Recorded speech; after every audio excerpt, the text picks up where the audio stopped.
মুর্শিদাবাদে সিলিন্ডার বিস্ফোরণ। সোমবার রাতে সিলিন্ডার বিস্ফোরণের ঘটনা। বিস্ফোরণে জখম 11 জনের মধ্যে 9 জন শিশু এবং অনুষ্ঠান চলাকালীন ভগবানগোলার কান্দিপাড়ায় এই দুর্ঘটনা ঘটে। হাসপাতালে তাদেরকে দেখতে যান তৃণমূল প্রার্থী আবু তাহের খান। মুর্শিদাবাদে সিলিন্ডার বিস্ফোরণের ঘটনা। সোমবার রাতের বেলাতেই এই সিলিন্ডার বিস্ফোরণ হয় এবং সেখানে বিস্ফোরণে 11 জন তারা জখম হয়েছে, যাদের মধ্যে 9 জনই শিশু। অনুষ্ঠান চলাকালীন হঠাৎ করেই এই গ্যাস সিলিন্ডারের বিস্ফোরণ ঘটে। সেই বিস্ফোরণের জেরেই আহতদেরকে স্থানীয় হাসপাতালে নিয়ে যাওয়া হয়। ভগবানগোলার কান্দিপাড়ায় এই দুর্ঘটনা ঘটে, যেখানে হাসপাতালে যারা ভর্তি রয়েছেন তাদেরকে দেখতেও যান তৃণমূল প্রার্থী আবু তাহের খান। আপনাদেরকে আরেকবার জানিয়ে রাখবো, সোমবার রাতের এই ঘটনা, যেখানে সিলিন্ডার বিস্ফোরণের ঘটনা ঘটেছে এবং ভগবানগোলার কান্দিপাড়ায় সেখানে এই দুর্ঘটনা ঘটে, যেখানে অনুষ্ঠান চলছিল এবং সেই সময় হঠাৎ করে বিস্ফোরণের শব্দ পাওয়া যায় এবং গ্যাস সিলিন্ডার বিস্ফোরণের জেরে আহত হয়েছেন সেখানকার 11 জন, যাদের মধ্যে 9 জনই শিশু। আহত অবস্থায় প্রত্যেককেই স্থানীয় হাসপাতালে নিয়ে যাওয়া হয়েছে এবং তাদেরকে দেখতে হাসপাতালে যান তৃণমূল প্রার্থী আবু তাহের খান।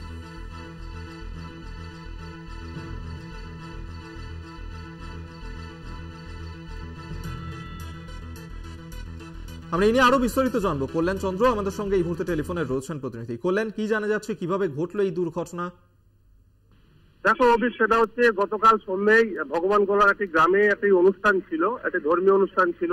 সেই অনুষ্ঠানে হঠাৎ করে একটি গ্যাস বিস্ফোরণ হয় এবং এই গ্যাস সিলিন্ডার বিস্ফোরণের কারণে গ্যাসের পাশে যারা ছিল, অর্থাৎ শিশু যারা ছিল, তারাই বেশি জখম হন। মোট 12-13 জন জখম হয়। তাদেরকে মুর্শিদাবাদ মেডিকেল কলেজ হাসপাতালে ভর্তি করা হয়। তাদের মধ্যে 9 জন শিশু রয়েছে বলে জানা গেছে এবং এই 9 জন শিশুর মধ্যে 2 জন শিশুর অবস্থা আশঙ্কাজনক। 2-1 জনকে আইসিইউতে রাখা হয়েছে।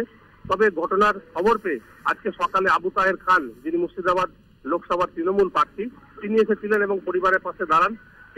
উন্নততর চিকিৎসার জন্য সব রকম আশ্বাস দেন, পাশাপাশি পরিবারের পাশে থাকারও আশ্বাস দেন এবং তিনি যেটা জানিয়েছেন যে ভোট প্রচার, ভোট আসবে যাবে ঠিকই, কিন্তু মানুষের পাশে থাকা কর্তব্য এবং তৃণমূল নেত্রী মমতা বন্দ্যোপাধ্যায় যে নির্দেশ দিচ্ছেন সেই নির্দেশ মেনেই তারা মানুষের পাশে থাকছেন।